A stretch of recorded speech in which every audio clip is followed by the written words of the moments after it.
irmãos, capítulo 14.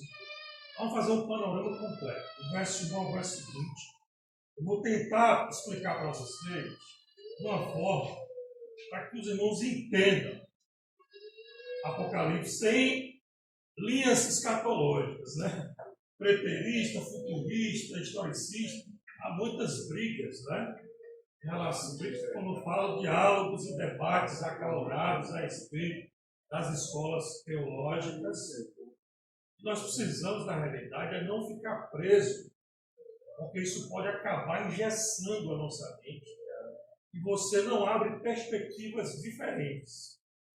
Então, alguns pontos para vocês terem uma ideia, rapidamente, que a gente precisa colocar em mente mesmo, fixá-las, é de que o livro do Apocalipse, a gente precisa entender isso. Para você entender o livro, precisa entender essa ponta imperativa. João foi tirado do seu tempo e colocado em uma outra linha do tempo, no futuro. É disso que a gente precisa entender. Por quê? Porque há muitas correntes teológicas que associam a visão de João com o passado, quando na realidade ele está no futuro. Ele está vendo coisas do futuro. E é dado a ele permissão para que ele use os elementos que existem na Terra, os simbolismos, né? O que ele conhece das Escrituras para poder descrever coisas que são inefáveis, muitas vezes. E coisas do futuro, que ele não conhece, não tem como descrever essas coisas do futuro, a não ser com os elementos do passado. E aí é onde causa toda a confusão teológica. Eu já vi de tudo, no número 666, João Paulo II, depois era o Heiser, não é? Preocupado muitas vezes também com a escola teológica que nós adotamos, que é a linha reformada, no contexto de Lutero e Calvino, havia muitos extremos, não é? E brigas entre Lutero e a Igreja Católica e Calvino, e eles acusavam em seus textos que a Igreja Católica era a Babilônia. Não há, deixar claro para vocês, evidências de que a Igreja Católica seja Babilônia. Apesar de ela ser um poder político-religioso, mas não existe clareza nas Escrituras, pontos nas Escrituras, afirmando que ela seria, ou é, no caso, a Babilônia, de lá onde surgirá a besta. Precisa entender isso. Chegamos a um ponto que temos plena convicção de que João está falando de coisas do futuro. Ele está no futuro, ele está dando um salto na linha do tempo, e ele está vendo coisas, não somente vendo, mas ouvindo. Ele participa de forma passiva, sem dar nada na história, mas como um grande observador e conhece pessoalmente a besta. Vê ela agindo, vê tomando ações, mas de forma que a besta não consegue vê-lo, mas ele vê. E é um homem muito poderoso, que vai liderar nações com um poder necessariamente, quando se fala de poder político-religioso, necessariamente não é uma religião que creia em Deus. O texto fala que ele abomina tudo que vê em nome de Deus. Então há pistas, também não se pode afirmar categoricamente, de que pode ser uma religião materialista, que nega a Deus. Um sistema que vira religião, que tem seu próprio Messias, que tem seus próprios dogmas e que pode trazer à tona a besta.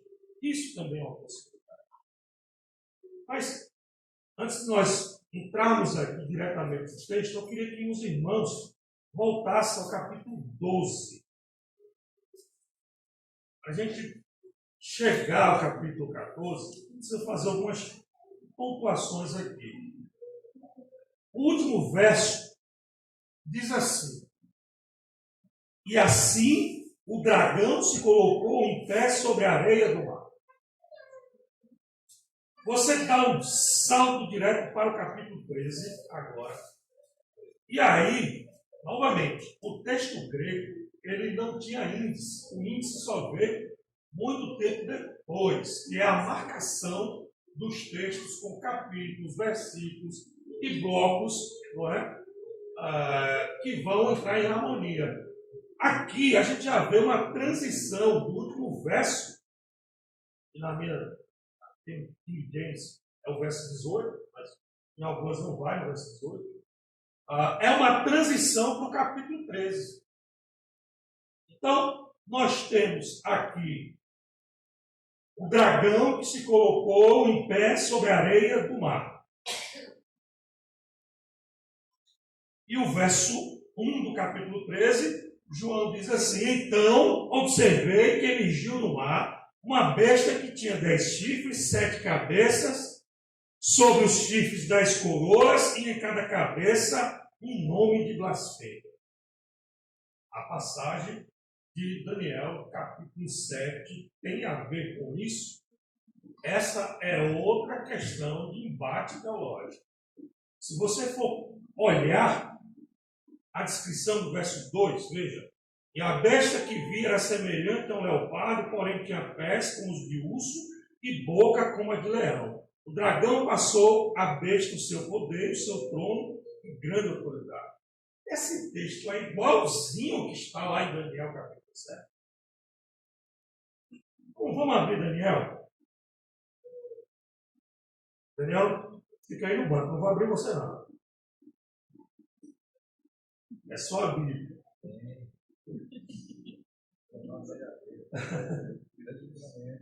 Daniel capítulo 7. Você vai ter a visão de Daniel. Ele diz assim, a partir do verso 3: então vi 4 grandes animais diferentes uns dos outros que subiam do mar.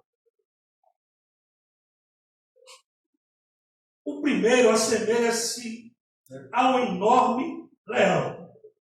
E tinha asas de águia. É um leão com asas de águia. Eu contemplei, em certo momento as suas asas foram arrancadas, e ele foi erguido do chão, formou-se sobre 2 pés somente, como um ser humano, e recebeu o coração do homem. Continuei olhando e vi o segundo animal, parecido com um grande urso.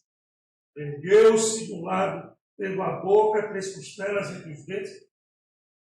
Esse que foi lhe dado, foi-lhe ordenado: levanta-te, pois devora as carnes das multidões. Então, segui observando de outro animal. Agora, um semelhante a imenso leopardo, tinha as costas 4 asas de ave e também 4 cabeças, e foi-lhe dada toda a autoridade para governar. E nessas visões que tive durante a noite, no sonho, vi ainda um 4º animal, horrível, apavorante, extremamente poderoso, possuía grandes dentes de ferro, com as quais estraçalhava e devorava rapidamente suas vítimas e pisoteava tudo que sobrava. Este monstro é diferente de todas as feras anteriores e tinha 10 chifres. Enquanto eu analisava os chifres, verso 8, encontrei um outro chifre pequeno que apareceu entre eles, e 3 dos primeiros chifres foram arrancados para dar lugar a ele. Esse chifre que surgiu entre os animais, os demais, tinha olhos como os olhos de um ser humano e uma boca que falava com soberba e arrogância. É o mesmo texto. Essa é a pergunta.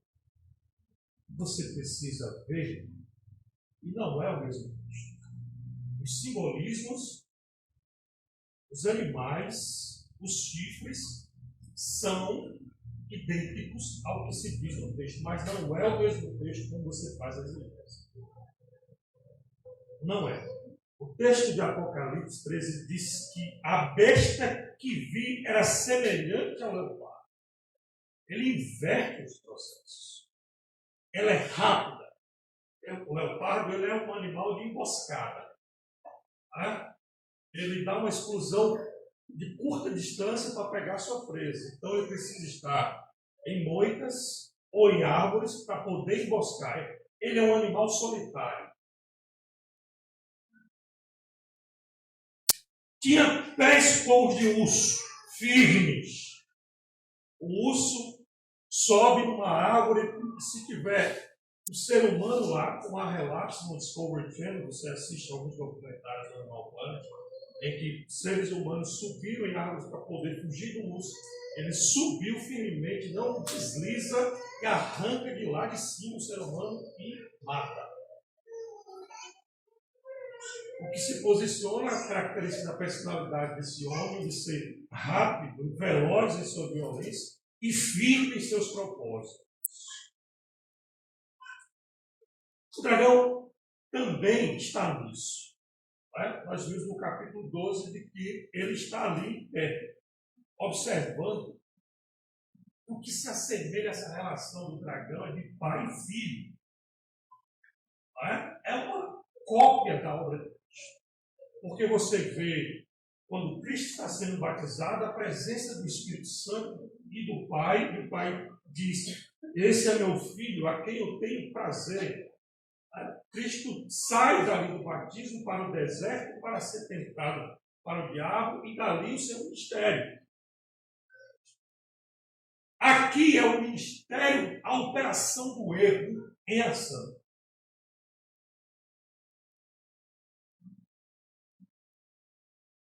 Ele emergiu do mar. É uma expressão, todos concordam nisso, de que o mar tem a ver aqui, a relação do texto com o abismo, que lembra o Leviatã, uma serpente antiga, não é? Que os livros do Antigo Testamento relatam dessas serpentes que surgiam do abismo, o que denota a inspiração desse homem, não é? Que será cria de inspiração total de Satanás. Levantado não pelo povo, mas por poderes satânicos. Não pelo voto, mas pela força e inspiração de Satanás. Preparado para seduzir a humanidade e liderar as nações desse mundo.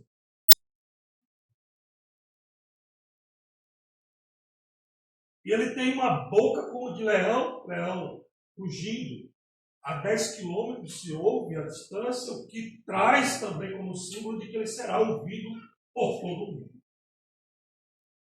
É um homem violento, é um homem firme em seus propósitos e é um homem que será ouvido por todo mundo. E a gente não precisa dizer que ele vai gritar no microfone e será ouvido. Nós temos a internet, nós temos o Facebook, nós temos todos os canais de mídias de transmissão. Hoje, quem tem um smartphone vai ouvir falar dele. Ele recebeu, assim como Deus deu todo o poder a Cristo, ele também receberá toda a autoridade e poder de Satanás. O que acontece? Aqui também se fala, não é? Que, veja só, no verso 3. Notei que, 2. A besta que vira semelhante ao leão, o dragão passou a besta o seu poder, o seu trono e grande autoridade. Verso 3. Notei que uma das cabeças da besta parecia ter sofrido um golpe mortal, contudo tal ferimento de morte foi curado e toda a humanidade ficou maravilhada e seguiu a besta. Muito diferente de Daniel, uma das suas cabeças, que também é um governo, ou pode ser o próprio sistema governamental sobre a ilha divina ou uma guerra, nós não sabemos o que seja isso.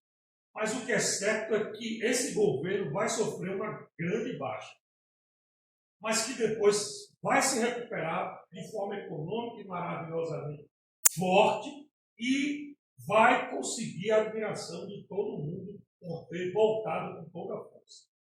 A gente sabe que isso acontece no mundo. A Alemanha, por exemplo, ela, quando perdeu a Primeira Guerra Mundial, praticamente quebrou.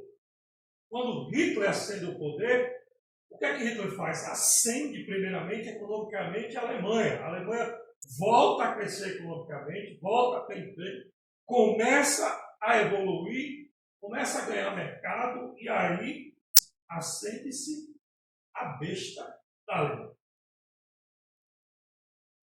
E no seu ímpeto e fome de poder, devorou 20 milhões de pessoas.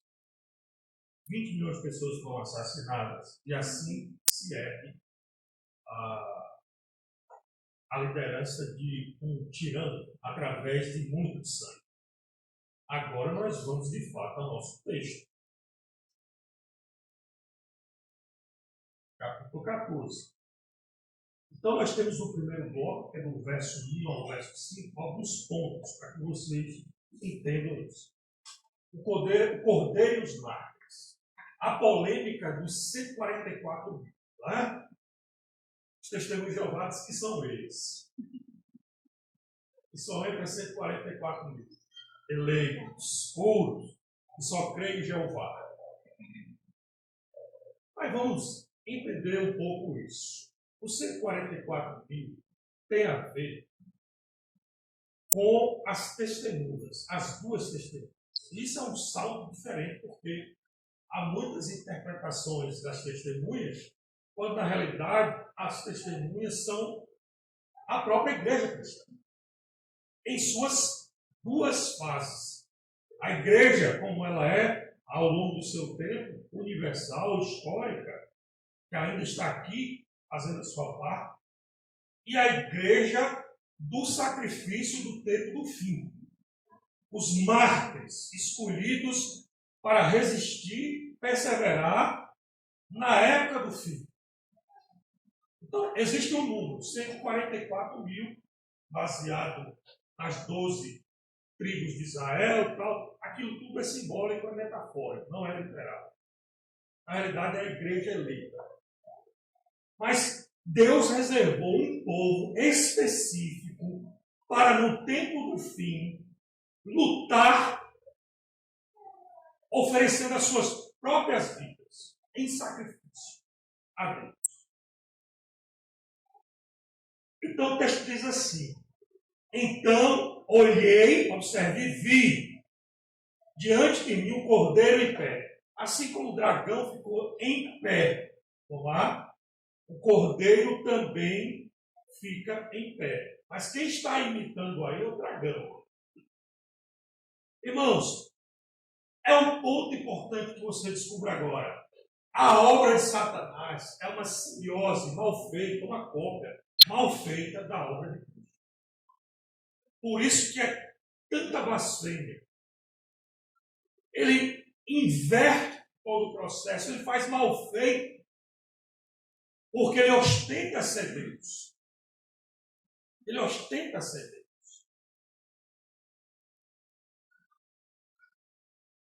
E aqui o cordeiro em pé sobre o Monte Sião também é simbólico, porque o Monte Sião é um lugar também onde esperaria-se o Messias chegar também.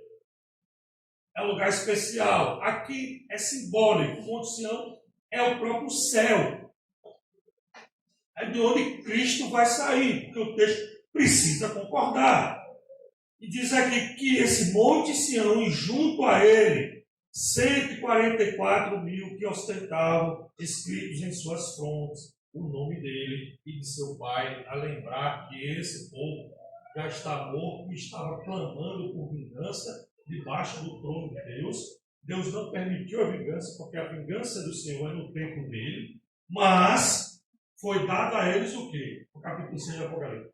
Vestes brancas, o que traz uma evidência de que eles foram redimidos, já com seu corpo novo, e virá com Cristo nessa volta agora, com seus anjos e com remidos. Essa quantidade de salvos que já receberam seus corpos redimidos.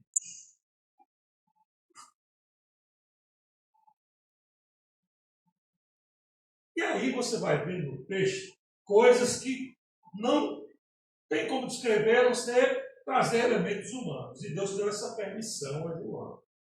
Ele diz que ouve um som do céu como um barulho de um temporal. Observe, é um som como um barulho. A expressão grega fica melhor, que parece que, semelhante a que. O que quer dizer que ele quer colocar coisas que João exatamente conhece, que era familiar à humanidade. Um barulho, um temporal, um estrondo de grande trovão, mas aí no meio desse barulho, ele consegue ouvir arpistas. Observe, o som que eu vi era como de arpistas que tocavam suas harpas. Barulho, trovão, som como de arpistas, ou seja, você já viu que João está tentando descrever o que não pode ser dito. É algo inédito. Poucos elementos que podem parecer, mas é algo novo e inédito que realmente fez com que João dissesse assim, olha, barulho temporal, um estrondo, talvez um grande trovão, um som como de arpistas que tocavam suas harpas. Parece música. Verso 3 diz, entoava um cântico novo diante do trono e perante os 4 seres viventes. Nós precisamos entender, esses 4 seres viventes são 4 anjos que estão dentro do círculo do trono, e você tem ali o Pai, não é? O Filho, que agora está, é assim que se forma o trono de Deus está assim lá, o Pai, não é? O Filho à sua destra, os 24 anciãos, que é o conselho divino, e 4 anjos que ficam ali sobrevoando o trono de Deus, que estão no topo da hierarquia angelical. Mas que o profeta Isaías já viu esses, né? E eles são anjos que se movimentam para a guerra, segundo Isaías. Eles estavam voando sobre o trono de Deus, preparando o cálice da ira. Então essa é a visão do trono. E aqui, no verso 13, ele toava um cântico novo. Essa relação com os salmos, você vai ver muitas expressões salmistas aqui. Um cântico novo, cantar um cântico novo ao Senhor, não é? Esse cântico novo celestial,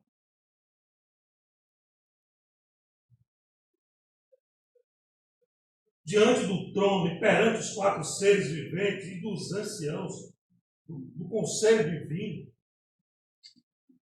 Deus é uma monarquia. Não existe socialismo lá no céu. Essa é uma prova cabal que está no texto. João viu um sistema de governo monárquico, onde um trono tem um conselho divino e provavelmente 4 generais sobre o seu trono. Poucas pessoas têm acesso a esse trono. E deixa eu dizer para você, possivelmente Satanás, como descreve Jó, teve permissão de entrar e de ver o conselho. Porque o texto diz que os filhos de Deus vêm para prestar relatório e tal.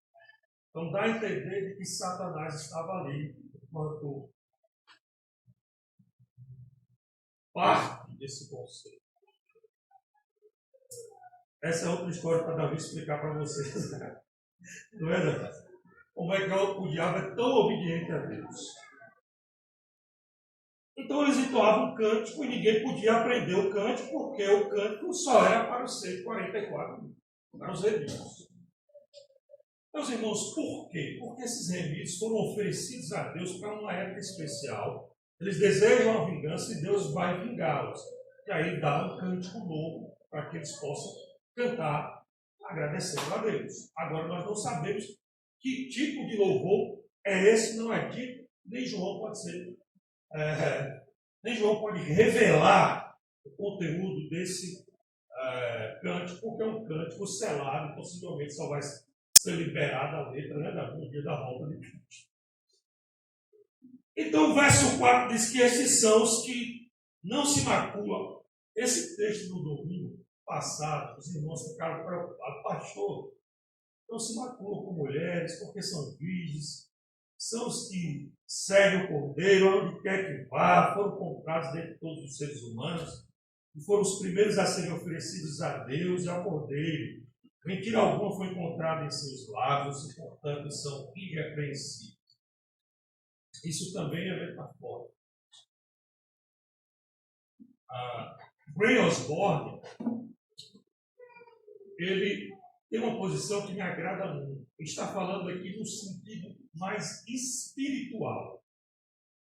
Eles são castos espiritualmente. Não se dobram à perversão, não se dobram a valores imorais, são perseverantes e não se prostituem com nada. Então, é pureza espiritual. A virgindade está aqui como pureza espiritual. Porque Deus não pode proibir o casamento, porque o casamento é algo que aconteceu antes do pecado. É uma bênção divina. O que mostra que o texto revela sobre pureza espiritual tem mais sentido, se aproxima muito mais da realidade, não é? Dos nossos mártires da fé, que muitos deles, né, inclusive na Idade Média, morreram queimados ou assassinados, mas não eram homens castos. Muitos deles não eram homens castos. Né? Então, que traz evidências de que esses mártires também não serão castos, mas aqui se fala de pureza espiritual, homens que vão resistir no tempo do fim. Como é que Paulo descreve o tempo do fim? Lá em Timóteo, a gente vê que são homens desafeiçoados, que não são apegados à família, são imorais, muito dados aos vícios, principalmente a que se envolve de sexo, erotismo. Nós estamos numa época muito complicada, onde a pornografia, a prostituição, a imoralidade, a facilidade do sexo. Não é?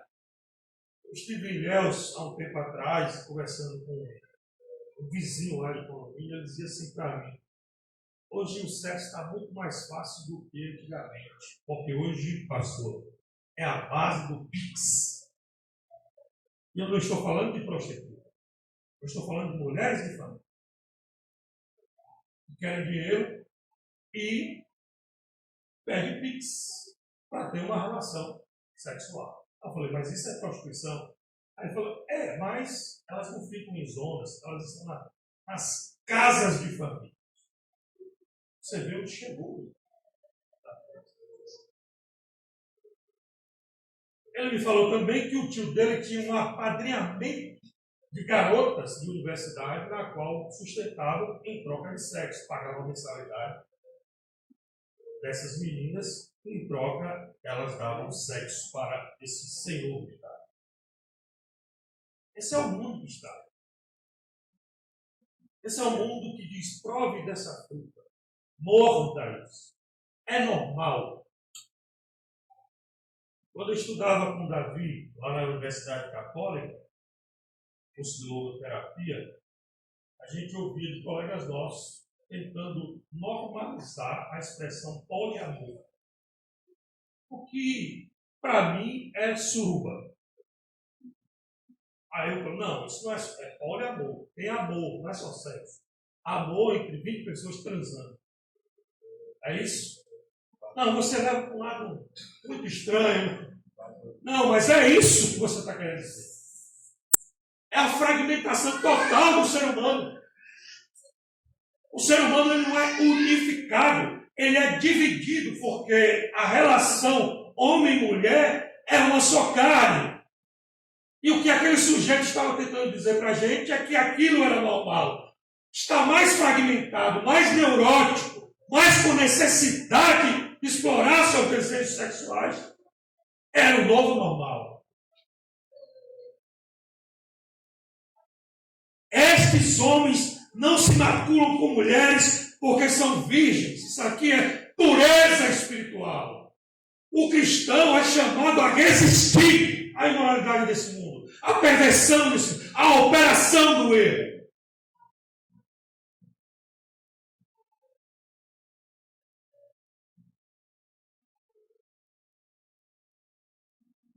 Mentira alguma foi encontrada, verso 5. Por que mentira alguma foi encontrada? Dizer que nós não mentimos, que muitas vezes nós escorregamos em pecados. E Paulo diz muito bem que seja Deus verdadeiro, todo homem mentiroso. Aqui também está naquilo que nós cremos. Nós não podemos mentir sobre nossas crenças, sobre aquilo que nós amamos, em termos de doutrina. Veja, o governo impõe sua vontade, seus valores, e as pessoas ficam caladas. Nós não podemos ficar calados. Nós somos chamados a resistir de forma perseverante contra a operação do erro, seja vindo da sociedade ou do Estado.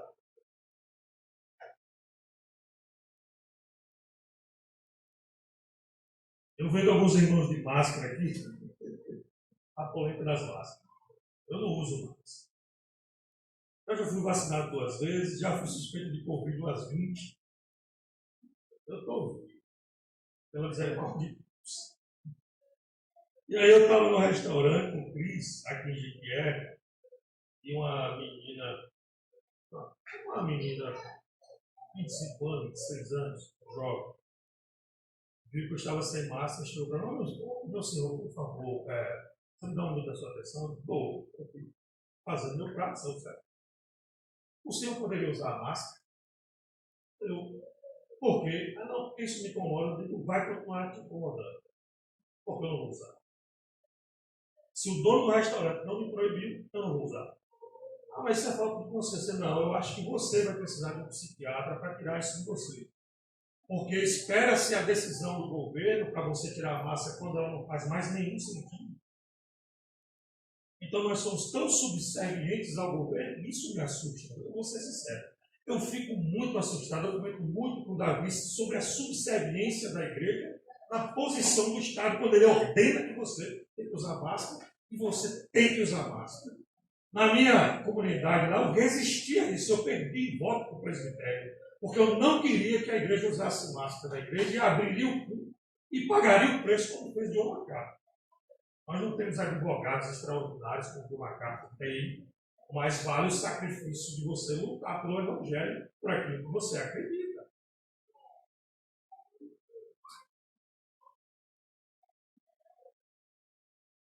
Outro bloco, muito bem desenhado, toda grupo de que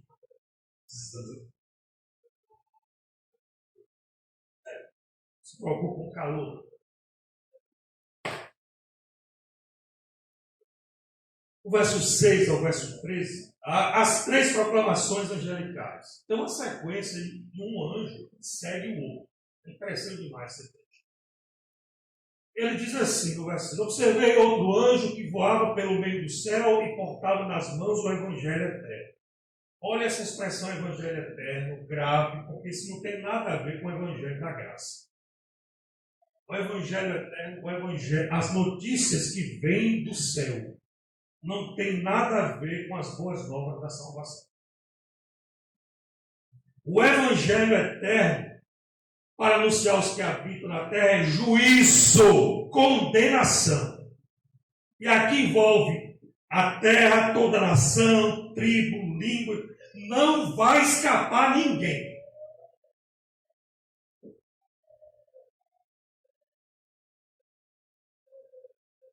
Esse anjo que traz o Evangelho eterno, o Evangelho do juízo, as notícias do juízo, proclamou com voz grave. Olha como é que João ouve nessa voz. É grave.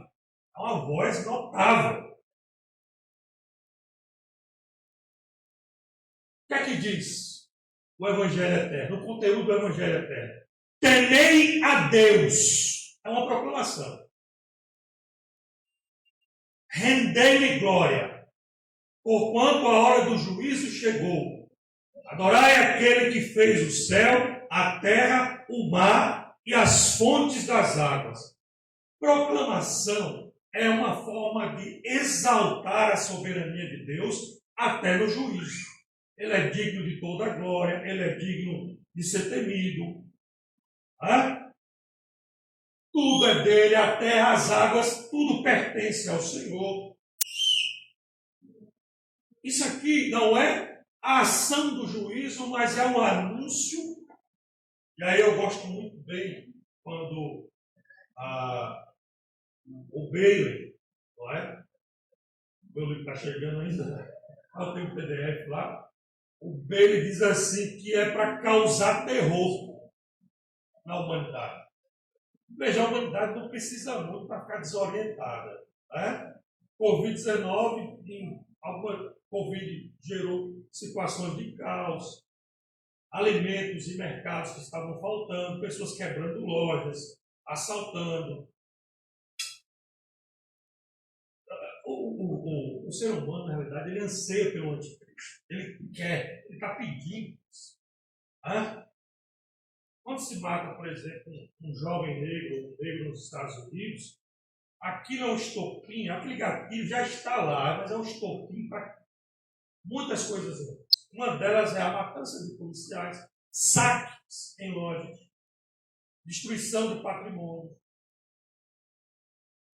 Quando se deveria ficar reservado a indignação da morte do homem, eles usam de subterfúgio para poder saquear, destruir, gerar caos, outras coisas, outras desordens públicas. Como acontece aqui no Brasil com os movimentos sociais. Esse mundo está sendo preparado para receber esse homem que vai trazer a paz, entre aspas. Toda a paz que vem da humanidade é uma paz pecadora, suja, imunda e pronta para desabar. É um prenúncio de desgraça. Somente Cristo pode produzir a paz eterna. Qualquer paz advinda de nação, de homens, ela vai desabar. Portanto, não há como colocar esperança em governos, não há como colocar esperança em ideologias, e nem se pode trazer as ideologias para as Escrituras Sagradas, profanando as Escrituras, tentando ajustar as Escrituras às ideologias humanas.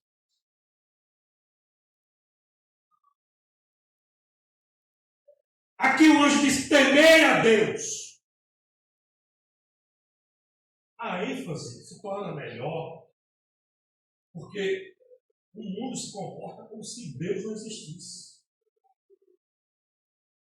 Como se Deus não existisse. E impõe teorias nas quais não tem provas, mas eles afirmam que é ciência.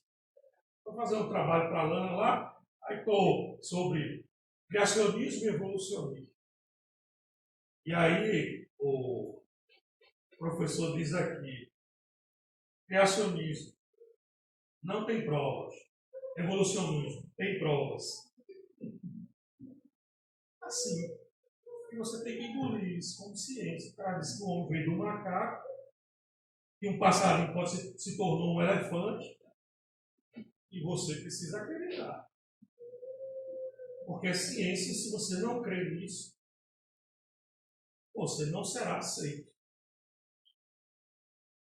O primeiro trabalho da vida, a gente pegou um professor socialista na sala de aula, eu fiz um trabalho, neurose nas ideologias.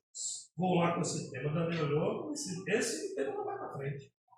Vai, vou fazer um trabalho tão bem feito que o professor vai dizer: tem que ser científico, né? O professor olhou e nota 6. Não.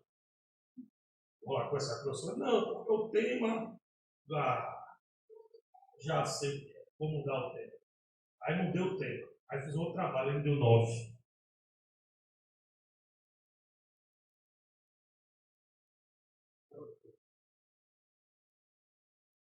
Aqui diz o seguinte, verso 7. Olha como o texto, a gente precisa observar as palavras-chave desse texto. O verso 8 diz: o segundo anjo o seguiu, ou seja, é juízo. O segundo está seguindo o primeiro. São proclamações. Ele diz o seguinte: caiu a grande Babilônia. Meus irmãos, tem a Babilônia como um símbolo de governo político. É a cidade, é a nação, é o estado de um sistema poderoso que controla tudo a todos. É um sistema totalitário que vai fazer Hitler e Stalin com crianças brincando em parquinho. Onde você só poderá ir ao supermercado se tiver a autoridade deles, a autorização deles. Só poderá enterrar os seus mortos se tiver a autorização deles. Só poderá ter educação, saúde, se tiver autorização da besta. Será que não tem sistemas que parecem com isso aqui no Brasil? Ou pessoas que defendem tais ideologias que façam isso? Já. Irmão, não se engane. Não vou dar um teórico da conspiração, não. Realmente a gente fica nos atos conversando sobre essas coisas, né? Para não assustar a igreja. Não se engane. O Covid-19 é uma engenharia muito perfeita. Existiu, de fato, o vírus. Ele é mortal, ninguém nega isso. Mas houve também uma excelente oportunidade para se testar a humanidade. Para ver como é a reação num controle, que até hoje eu acho um absurdo fechar comércio, fechar escolas. Simplesmente um absurdo. E nós aceitamos. Isso é um alerta para você entender, daqui a pouco eu vou falar sobre isso. Ele disse que caiu a grande Babilônia, caiu esse poder político. A proclamação, ela quer gerar terror ao governo da besta. Não caiu ainda, mas ela está dizendo, caiu. As ações vão vir depois. Mas caiu. Caiu. O poder governamental liderado por esse homem, chamado de anticristo, de besta, vai desabar. Os anjos proclamam a queda desse governo. Tem que lembrar os irmãos que é um governo humano. O anticristo, o inimigo, é um homem. João viu esse homem. Sabe quem é. Sabe que cor do cabelo, dos olhos, tudo. João viu pessoalmente esse homem. É o que o texto grego vai dizer. Ele estava como um sujeito passivo, enquanto a besta se movimentava como se estivesse invisível vendo a história, as ações da besta.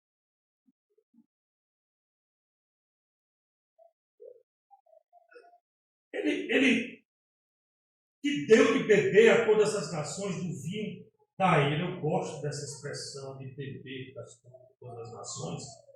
Ela vem de Jeremias. João sabe do que está falando, ele precisa fundamentar biblicamente. Ele fala da cálice da ira com propriedade, porque conhece a palavra de Deus. Abra em Jeremias, livro de Jeremias, capítulo 25 de Jeremias, verso 15.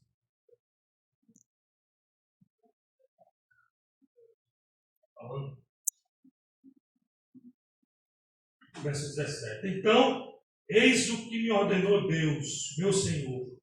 Toma da minha mão este cálice do vinho da minha ira e faz que o bebam todas as nações a quem eu te enviar.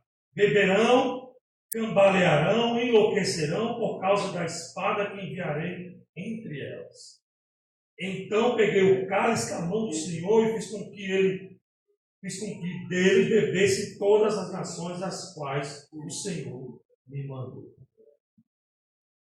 Jeremias 51, verso 7. A Babilônia era com um copo de ouro na mão do Senhor. Ela embriagou toda a terra do seu vinho, beberam as nações, e por esse motivo perderam o bom senso e tornaram-se loucas. Apocalipse, voltando a Apocalipse 16, verso 19, diz assim: a grande cidade foi dividida em 3 partes, e as cidades das nações simplesmente desmoronaram. Deus lembrou-se da grande Babilônia e a fez beber o cálice do vinho do furor da sua ira. Capítulo 18, verso 6. Agora, portanto, dai-lhe em retribuição a mesma moeda investida por ela, e mais, pagai-lhe em dobro por tudo que fez, no cálice em que misturou bebidas fortes. Misturai, pois, para ela uma porção dobrada do seu próprio licor.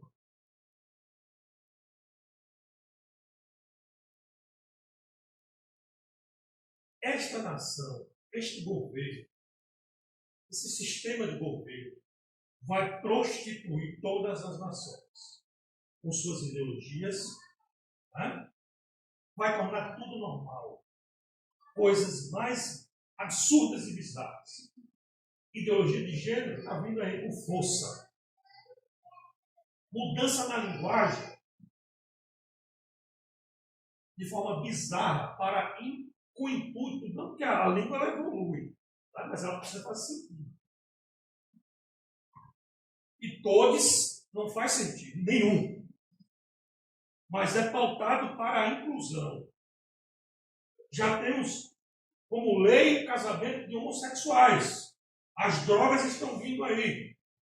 Contudo, também para a legalização, o aborto é comemorado como algo de esperança.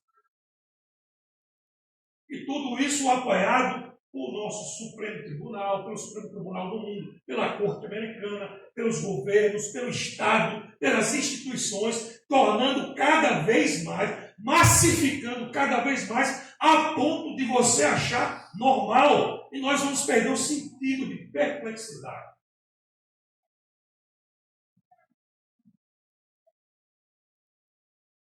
Quando o Putin invadiu a Ucrânia, reuniram lá o Conselho da OTAN. E aí, vamos lá, reunir. Quando eu olhei, eu fiquei assustado. A maioria de quem lidera os países, mulheres. E, meu Deus. Isso não é uma posição machista, não, viu? Mas sabe o que acontece? Quando Deus tornou Débora, não juíza, mas oficializou ela para fazer as coisas de um juiz, Deus estava dizendo para o povo de Israel que não tinha homem. Porque a função do juiz não era só delegar as questões legais, mas era também estar à frente do exército como general. Débora não podia fazer isso. Era mulher. Então nós estamos perdendo a liderança masculina nos aspectos fundamentais para enfrentar tiranos vorazes. Teve que vir uma guerra para mostrar os ucranianos salvando suas mulheres, mandando para outro país para poder guerrear. Porque o homem é chamado ao sacrifício. É assim que as Escrituras tratam o papel do homem. Assim como Cristo morreu por sua igreja, o homem deve morrer por sua família, por sua esposa. Isso é liderança vocacional do papel masculino. Mas o mundo progressista está normalizando, fazendo com que a mulher assuma o papel do homem e o homem assuma o papel da vocação, misturando o governo do homem e o auxílio da mulher.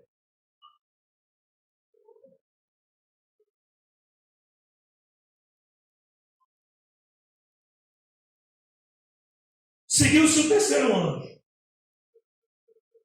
alertando a todos em alta voz: se alguém adorar a besta e a sua imagem e receber a sua marca na testa ou na mão, da mesma maneira, o verso 10, beberá do vinho da justiça severa de Deus, foi derramado a mistura de tormento diante dos santos anjos e do povo. Aqui, o anjo já sabe quem já está marcado, quem já contribuiu. Deixa eu dizer uma coisa: contribuir, e Green Osborne é excelente nisso, é direta e indiretamente. Porque o cristão que ama as Escrituras Sagradas, que ouve a voz do Espírito Santo, ele saberá o dia em que esse homem acendeu o poder. Então, tudo que vier de lá tem que ser rejeitado, direto e indiretamente. O que é que Pedro diz em Atos? Importa o quê? obedecer a Deus do que obedecer aos homens. Haverá um momento que nós teremos que desrespeitar a lei dos homens, desobedecer a lei dos homens. Quando o Estado diz que eu não posso bater no meu filho, que eu não posso corrigir meu filho com vara, ele toma o meu papel e eu preciso desobedecer. Quando o Estado diz que o casamento gay é uma norma em que as instituições cristãs precisam aceitar, eu desobedeço ao Estado.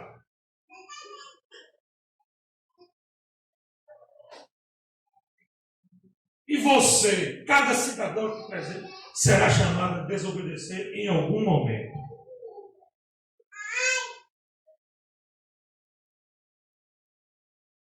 A justiça de Deus ela está relacionada com o cálice da sua ira, do Evangelho eterno. A justiça está ligada ao Evangelho eterno, as notícias que saem do céu para julgá-lo. Lembrando que não há mais salvação aqui. Aqui já está selado. É só proclamação. Sentenças que os anjos estão fazendo. O terceiro segue também o primeiro e o segundo.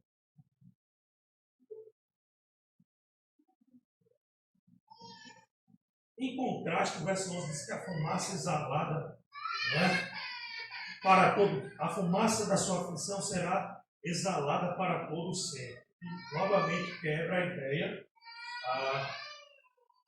do aniquilacionismo de que morreu, acabou, ou de que quando Deus vier vai jogar no lago de fogo e vão queimar e acabou.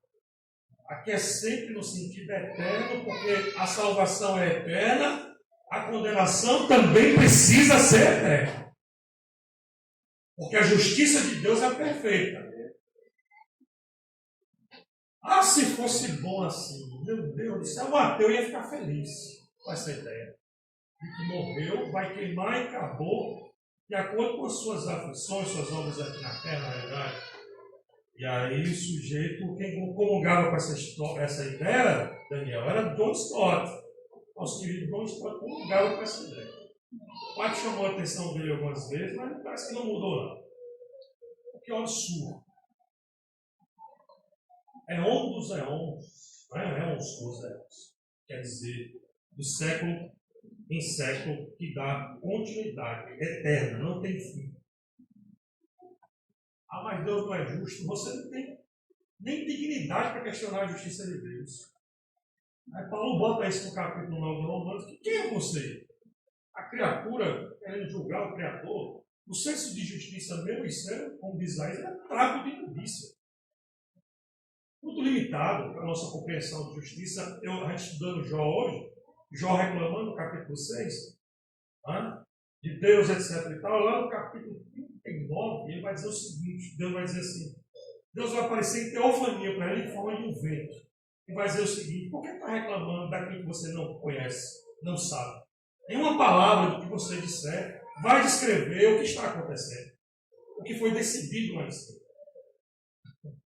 Ou seja, a ideia do ser humano de achar que pode definir a Deus o tempo todo, coloca ele numa caixinha, é um amor humano, aí humaniza Deus com amor humano, aí coloca a justiça humana na justiça divina, sendo que a justiça divina de Deus ela é perfeita e infinita. Ela vem do Evangelho eterno. Essa fumaça da aflição também está em contraste com a fumaça com as orações, dos santos que pedem por vingança. Ali debaixo do trono. E aí, o verso 12 e 13, João dá um time no texto para poder alertar sobre o povo de Deus. Isso é interessante. Vamos parar de falar do que os anjos estão falando. A coisa é tão feia que vai ser feita, vai ser tão terrível, que eu preciso alertar a igreja. Olha, aqui está a perseverança dos santos daqueles que obedecem os mandamentos de Deus e permanecem fiéis a Jesus Cristo. Ou seja, aquilo que foi dado por Deus, nós temos que preservar, e a obra de Cristo. Então, nós somos chamados à obediência e à resistência do que vai acontecer. Meus irmãos, você precisa lutar, você precisa ser uma voz do Evangelho dentro da escola, quando impor. Eu e Cristina, a gente vigia muito isso. O tempo todo a gente está vigiando o que sai das escolas. Porque qualquer coisa que afete a educação da minha filha, nesse sentido de perverter os valores cristãos que nós passamos para ela, nós temos que perseverar, resistir e combater, usando os meios legais até onde é possível. E João diz assim, olha, bem-aventurado, né? Praticamente ele vai escrever, então ouve uma voz grave do céu, ela escreve, bem-aventurados os mortos, porque realmente, né? Desde agora morre no Senhor, sim, diz o Espírito Santo, para que descanse das suas lutas e trabalho, porquanto as suas obras o acompanham. Novamente nós somos chamados a entender o processo de morte da nossa vida como algo que não deve ser vivido, mas como uma passagem que a gente descansa. Eu não sei se eu vou estar aqui no ano do fim, mas quem estiver vai sofrer bastante. Muito. Deixa eu te dizer, irmãos, você não será livrado. O que pode acontecer é Deus não tocar em você, mas você será tocado pelo inimigo. Muitas pessoas serão presas, serão mortas, assassinadas. Sangue cristão será derramado. Mas, pastor, não foi assim que eu aprendi, meu irmão. Você não é diferente dos mártires da Idade Média, da igreja primitiva. Você não tem nenhum privilégio a mais do que os santos que viveram, passaram e derramaram seu sangue aqui. Nenhum. Deus não poupou nem o seu filho. Por que você é especial assim? Não vale essas músicas com você é especial. Não caia nesse ponto, não. A convicção que nós temos é que a nossa alma, a nossa convicção de fé, o Senhor preservará. Davi tinha essa convicção. Certamente que eu ande pelo vale da sombra da morte, não temerei. Davi não está temendo a morte. Por quê? Porque ele tem certeza que Deus estará lá até o último minuto da sua vida.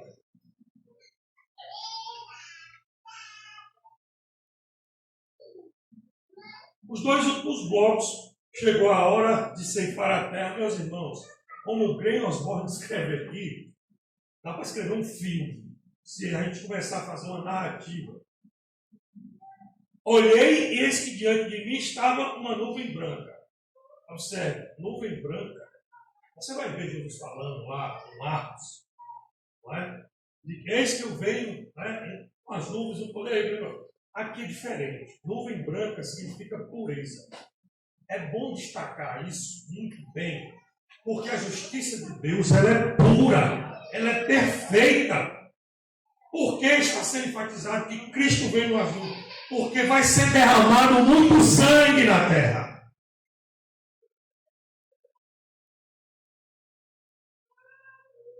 Ele veio para matar, ceifar. E vou deixar bem claro para os de vocês, para até ficar assustado com isso. É uma carnificina que vai acontecer. Olha o que diz o texto.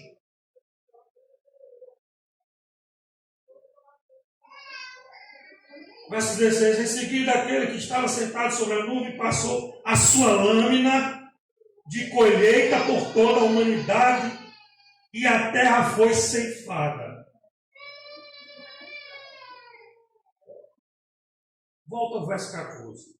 Olhei, e eis que diante de mim estava uma nuvem branca, e assentado sobre a nuvem, alguém semelhante ao Filho do Homem, expressão que é dita no Antigo Testamento, inclusive em Daniel.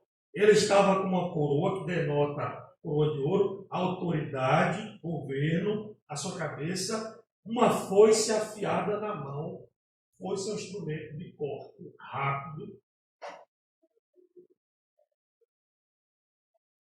Então o outro anjo saiu do santuário e clamava em alta voz ao que estava sentado sobre a nuvem: agora, pois, toma a tua grande foice e faz a tua colheita, pois a safra da terra está madura e chegou a hora de ceifá-la.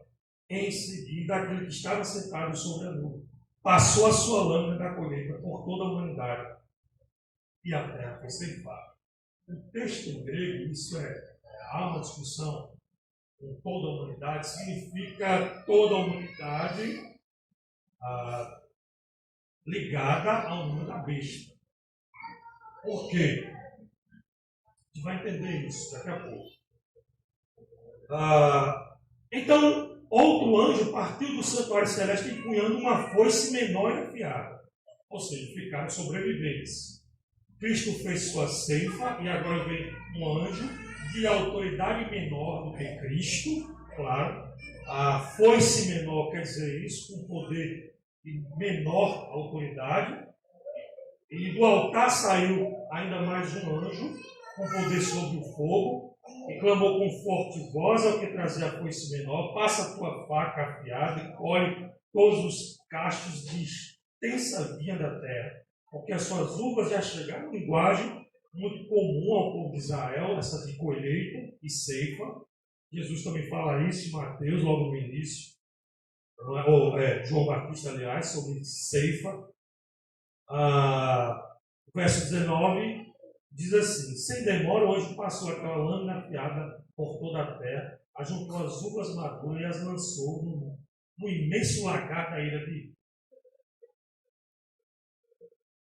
O verso 20 diz o quê? E todas elas foram pisadas, observe, no lagar, que fica fora da cidade. Essa é interessante porque as coisas impuras ou crimes geralmente aconteciam fora de Jerusalém.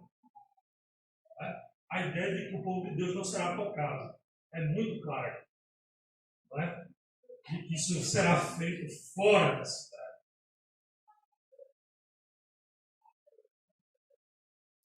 E o que é que diz o texto? Que o sangue que correu no lagar, isso também denota num lugar mais específico, pode ser exatamente a área de governo, isso não está muito claro, é uma discussão entre os exegetas, mas que o sangue chegou a nível de freio dos cavalos, é uma forma que ele tenta descrever. Os freios ficam próximo à boca do cavalo, não é o cavalo, mas não imagina. A 300 quilômetros, cobria uma distância de 300 quilômetros a nível do freio de cavalo, de sangue derramado. Sangue derramado. Das mãos de Cristo e de seus anjos.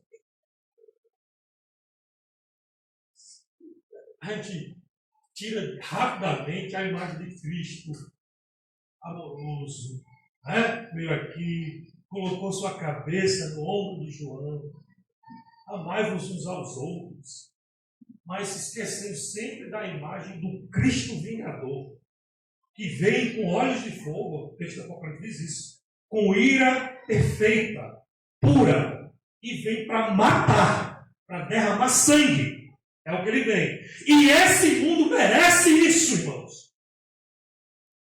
Quantas vezes nós lemos os jornais ou assistimos e ficamos indignados com tanta barbárie? Pedofilia, prostituição, violência insana. A vida se tornou banal. Não há mais empatia das instituições.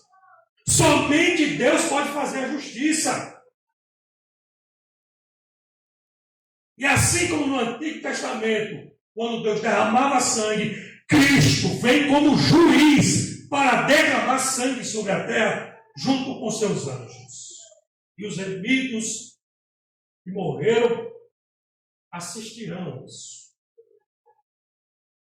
Verão um Cristo com a foice muito afiada, que simboliza morte rápida e violenta.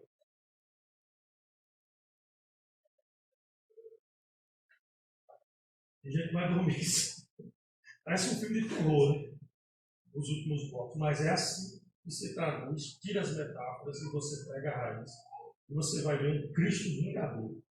Não tem sorriso nesse texto. É um Cristo que veio para julgar. É um Cristo que veio para sentenciar os seguidores da besta.